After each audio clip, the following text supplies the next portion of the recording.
kebocoran data ini menurut data Kominfo dari tahun 2019 sampai Juni tahun 2023 kemarin itu ada sekitar 94 kasus. Dan 35 kasus itu sendiri terjadi di tahun 2023 ini.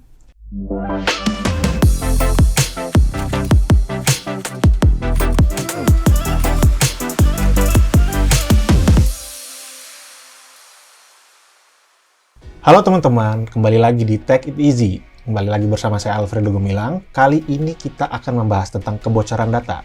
Oleh karena itu sudah bergabung bersama kita di studio Mas Ardan. Halo Mas Ardan. Ya, halo Mas Gilang. Boleh perkenalan diri dulu nggak Mas? Oke, perkenalkan nama saya Ardan Hidayat. Saya Pre-Sales Engineer di PT Mega Buana Teknologi.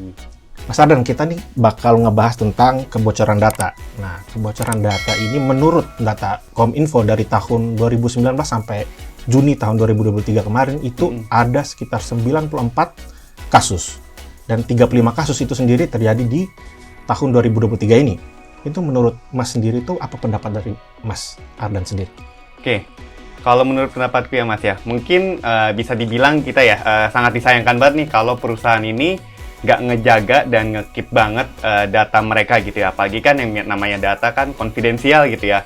Entah ada yang data mungkin yang katakanlah yang nggak terlalu penting gitu, ataupun yang penting. Kadang kan suka ke-mix nih.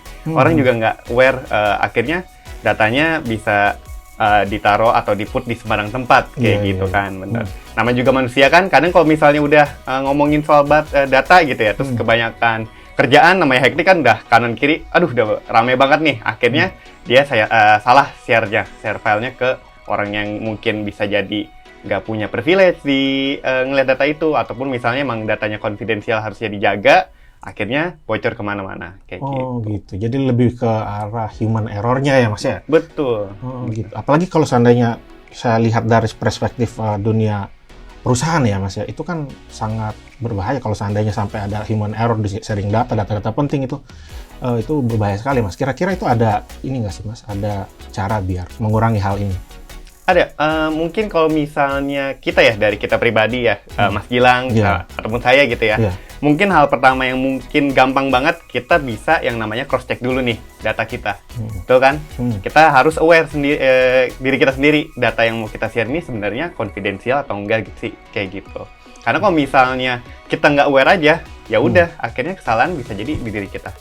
Gitu, bener kan? Benar. Kemudian bisa juga kalau misalnya kita harus dari sisi IT mungkin ya, karena kan yang namanya sekarang udah serba era digital gitu kan, semuanya udah serba soft copy gitu ya. Kita mau kirim dokumen pun udah nggak pakai surat lagi kan, bener nggak? Mas Gilang, nggak pakai kertas lagi, nggak pakai serba digital ya. Bener gitu. Akhirnya apa? Ya harus ada awareness juga dari tim IT. Untuk apa? Untuk ngejaga sistem mereka gitu. Jadi di mana tim IT juga harus ikut serta dalam keamanan data ini itu. Kayak ya, gitu. Apalagi karena sekarang kan apa-apa tuh udah teknologi, segala macam udah semakin mudah. Dengan begitu kan semakin mudah sesuatu teknologi itu juga makin tinggi human error-nya. Betul. Karena kan user tuh kadang-kadang melihat suatu hal yang high tech segala macam itu tuh kan semakin ribet dan gimananya mengoperasikan juga ribet ya biasanya ya Mas ya. Nah, kalau dari sisi teknologi itu apa sih? Ada solusinya nggak Mas? Oke, kalau ngomongin soal solusinya ya, kita ada pastinya ada salah satunya solusi untuk ngebantu ya untuk ngejaga keep data konfidensial, itu namanya easy share. Easy share. Gitu. Nah, easy share ini apa sih sebenarnya?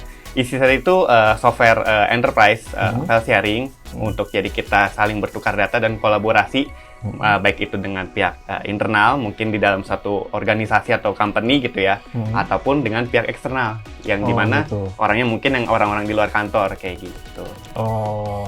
Nah, kalau easy share ini berarti saya lihatnya itu software atau teknologi untuk menyimpan data gitu ya, dimana kita bisa sharing, dan kita bisa set rules-nya dan gitu-gitu, kebutuhan file perusahaannya gitu ya. Nah, ini kan sebenarnya kan software yang seperti ini kan sebenarnya sudah ada dan ada banyak ya sebenarnya kalau kita lihat di pasar sekarang ya seperti itu. Nah, kira-kira fitur-fitur yang seperti apa sih sebenarnya easy share yang ada di easy share itu sendiri? Oke, Jadi kalau misalnya ngomongin apa sih yang bedain gitu ya dengan antara EasyShare dengan solusi-solusi lainnya mungkin yang udah ada di mungkin orang lain banyak tahu gitu ya. Jadi kalau dari EasyShare sendiri kita ada beberapa solusi yang memang berbeda dari solusi lainnya gitu. Yang pertama kita pastiin memudahkan untuk kita melakukan large file transfer gitu. Jadi kalau kita mau transfer file yang katakan ukurannya besar gitu ya. Kita bisa pakai solusi EasyShare gitu. Kemudian kedua, kita bisa melakukan namanya monitoring gitu. Jadi kalau misalnya share nih file nih, kita kan kadang suka kewalahan tuh, wah udah ke share nih, terus kita nggak bisa monitoring ke siapa penerimanya gitu. Nah di EasyShare ini kita bisa tuh Mas Gilang, kita bisa monitor misalnya saya udah share ke siapa aja sih kayak gitu, terus juga kemana aja sih diterimanya kayak gitu. Jadi kalau misalnya once ketika ada kesalahan share ataupun misalnya kita mau tarik lagi share filenya itu, kita langsung bisa immediate terminate share-nya gitu. Jadi more secure kayak gitu. Nah itu kalau seandainya kita pingin share ke orang, itu share-nya gimana? Apakah by link, by email, atau gimana? Oke, jadi di EasyShare itu prosesnya akan generate link. Kayak gitu. Jadi nanti si link ini akan diterima oleh user yang kita tuju gitu ya. Jadi nanti dia bisa akses file ya kayak gitu. Dan di situ pun juga kita udah melengkapi dengan beberapa fitur security, kayak misalnya ada OTP-nya, terus juga kita bisa atur link expire-nya. Jadi kita bisa atur nih misalnya 3 hari aja yang boleh di-share-nya ke orang di luar kayak gitu. Jadi mastiin tetap aman kayak gitu. Oh gitu. Jadi kalau seandainya kita salah share nih ceritanya, nah itu linknya bisa jadinya kalau kita tarik berarti linknya jadi expired seperti itu ya? Betul. Kayak gitu. Oh gitu. Jadi selain tadi ada yang pertama tadi ada large file sharing, berarti untuk file-file yang gede. Terus ada yang untuk sharing untuk beberapa orang aja ya? Iya. Nah, terus ada fitur lainnya selain itu, Mas? Oke, selain itu juga kita sudah dilengkapi dengan protokol HTTPS gitu. Kalau mungkin konvensionalnya gitu ya, kita ngomongin konvensional file sharing atau NAS gitu ya, tradisional NAS, mereka kan masih pakai protokol yang namanya SMB. Server Message Block, iya benar. Dimana SMB ini kalau kita tahu lebih rentan terhadap penyebaran ransomware ataupun virus. Gitu. Ransomware atau virus ya? Betul. Nah, di EasyShare ini kita udah replace protokolnya, Mas Gilang. Jadi, pakai yang namanya HTTPS gitu. Selain kita menekan terjadinya penyebaran ransomware gitu ya pada saat melakukan file sharing, HTTPS ini juga udah dilengkapi encryption. Jadi, menghindari yang namanya man-in-middle attack. Jadi, kalau misalnya memang lagi in transit filenya nih, dia ada yang coba tembak jaringannya gitu, ini pas dia si hacker ataupun penyerangnya dapat, itu udah nggak kelihatan datanya. Kayak gitu, karena udah tadi ter-encrypt gitu. Nah, ini menarik nih Mas, tentang EasyShare bisa menghindarkan data kita dari ransomware. Nah, karena saya punya data di tahun 2021 itu 21% dari cyber attack yang terjadi di dunia itu adalah terjadi karena ransomware. Nah, ini dari EasyShare sendiri itu udah ada preventif sendiri untuk ransomware ini sendiri ya gitu ya, Mas? Iya. Nah, kalau dibilang preventif ya Mas Gilang ya, kita juga bisa prevent tadi kan namanya user kan baik lagi ya. Kadang kan suka udah upload aja dia nggak aware lagi dari filenya apakah konten virus atau enggak. Nah di EasyShare ini nanti kita bisa ready integration, kita bisa integrasikan EasyShare ini dengan sistem antivirus gitu. Jadi once ketika ada file yang diupload ke dalam EasyShare nih, katakanlah dia konten virus gitu, nanti akan didetek dulu oleh antivirusnya. Betul. Jadi once ketika ketahuan filenya ada virusnya, itu langsung di reject oleh EasyShare. Jadi nggak boleh masuk ke sistemnya EasyShare. Gitu. Nah itu antivirusnya ada khusus atau emang semua antivirus bisa? Bisa. Semua antivirus bisa. Jadi tinggal kalau seandainya perusahaannya belum punya antivirus, itu dari EasyShare sendiri ada antivirusnya atau itu berbeda lagi nanti? Itu berbeda lagi. Gitu. Ya, gitu. Jadi kenapa kita nggak nyediain sih antivirus yang dari EasyShare? Karena baik lagi EasyShare ini juga mengusung poin di mana flexible deployment. Artinya kita mengikuti apa yang ada di customer. Gitu. Jadi kalau misalnya customer udah punya antivirus nih Mas Gilang nih, masa dia kalau misalnya EasyShare punya antivirus sendiri, akhirnya double kan antivirusnya. Jadi kita bisa ikutin aja yang ada. Jadi nggak ada tabrakan, jadi gitu ya. Jadi lebih mudah ya. Betul.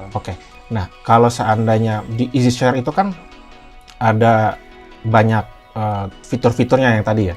Nah, fitur yang membedakan antara EasyShare sendiri dengan file-file sharing yang lain. Yang sekarang kita tahu ada banyak yang free, ada yang banyak yang... Nah, itu fitur apa sih yang sebenarnya yang membedakan antara easy share dan ini? Yang membedakan mungkin ada beberapa poin. Yang pertama kita tadi yang balik lagi flexible deployment, kita bisa deploy EasyShare ini secara on-prem. Gitu. Artinya ya cocok sekali nih Mas Gilang kalau misalnya yang dimana kan kita lagi ramenya nih tentang undang-undang perlindungan data pribadi ya. Kalau misalnya kita sampai salah taruh data kayak tadi kan di on cloud ataupun di mana gitu ya kan efek kebocoran datanya pasti lebih besar dong. Gitu. Nah di EasyShare ini kita menawarkan agar bisa deploy secara on-prem gitu, artinya fully managed sistem file sharingnya diserahkan ke customer gitu, jadi mereka akan berasa aman gitu ya, datanya tetap di data center mereka kayak gitu. Kemudian secara poin kita juga udah kontrol dan monitor transaksi tadi ya, transaksi file pertukaran filenya itu fully monitor gitu. Jadi nanti kalau misalnya user share ataupun misal dia melakukan aktivitas seperti upload, delete gitu ya, sharing, itu akan semua ke-track oleh administrator gitu. Jadi dipastikan lebih aman gitu. Dan terakhir, ini juga kita nggak perlu repot-repot lagi migrasi data karena EasyShare ini juga bisa ngikutin storage yang existing di customer. Jadi kalau misalnya customer katakanlah dia udah pakai sistem NAS, terus dia simpan datanya di storage itu, dia mau pakai EasyShare nih, nanti tinggal attach saja storage-nya itu ke EasyShare ya, gitu. Jadi nanti EasyShare ini akan auto scanning filenya. Jadi user nggak perlu lagi tuh download manual terus upload lagi ke sistem EasyShare. Semuanya udah fully integrasi. Otomatis. Iya, betul.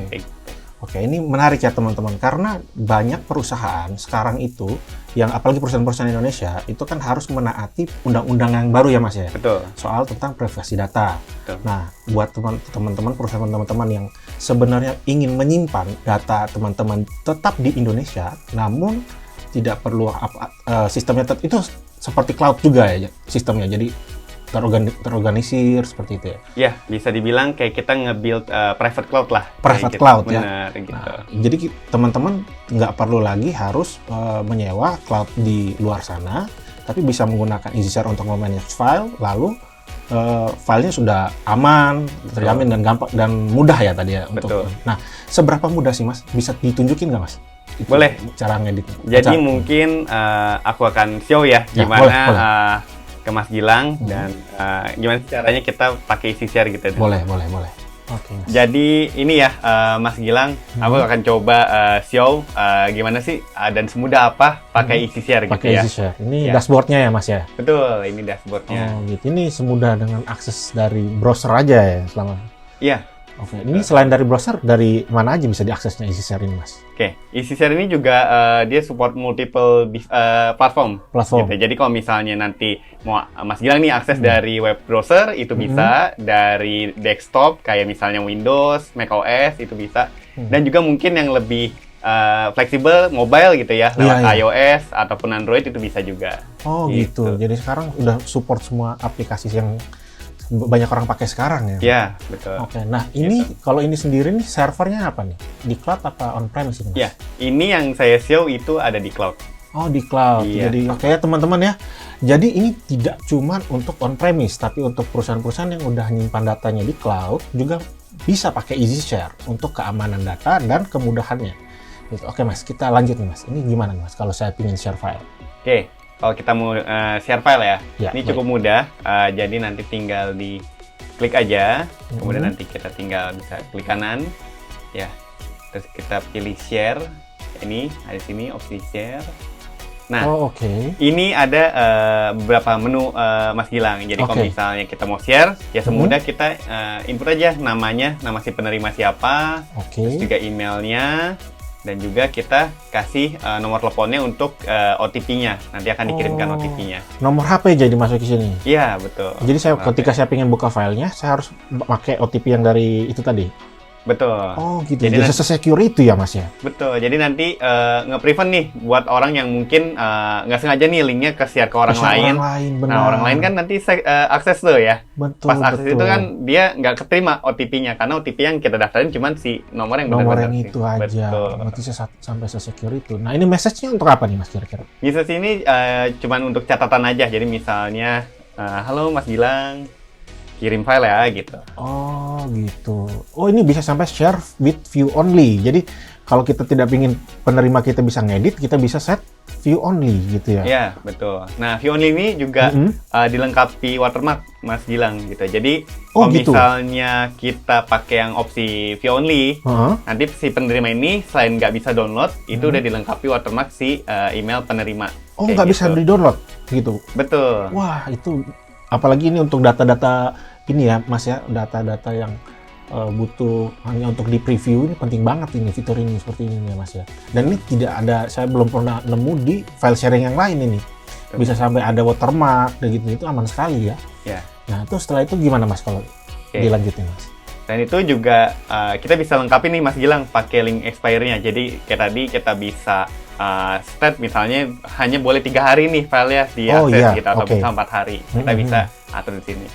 Lanjut lagi, selain itu juga Mas Gilang nih kita bisa immediate notification. Jadi kalau misalnya si penerima ternyata udah download filenya atau buka filenya, nanti langsung dapat notifikasinya ke kita kayak gitu. Dan itu ada nama saya kalau saya yang buka? Iya. Oh, gitu. sampai segitunya ya. Tuh.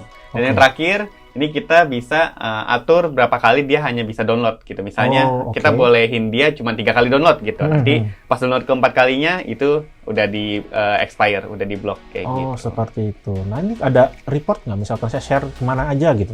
Ada itunya nggak? Oke.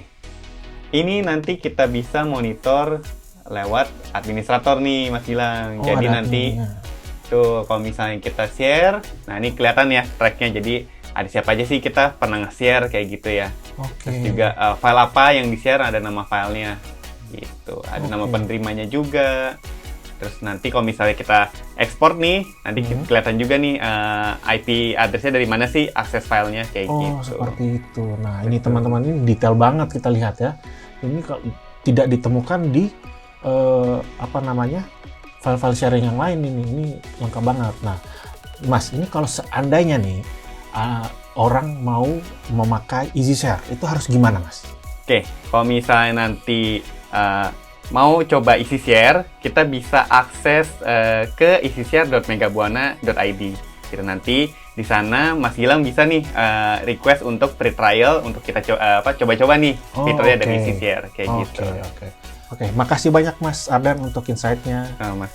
Oke, buat teman-teman juga yang sudah menonton dari awal sampai akhir, terima kasih banyak. Buat yang suka dengan video ini, jangan lupa like. Dan kalau seandainya ini bermanfaat buat teman-teman, jangan lupa di-share, di-subscribe. Dan buat teman-teman yang ingin mencoba EasyShare, bisa coba di easyshare.megabuana.id. Betul. Nanti kita akan taruh linknya di description di bawah. Oke, itu aja. Sampai ketemu di video berikutnya. Bye-bye. Bye.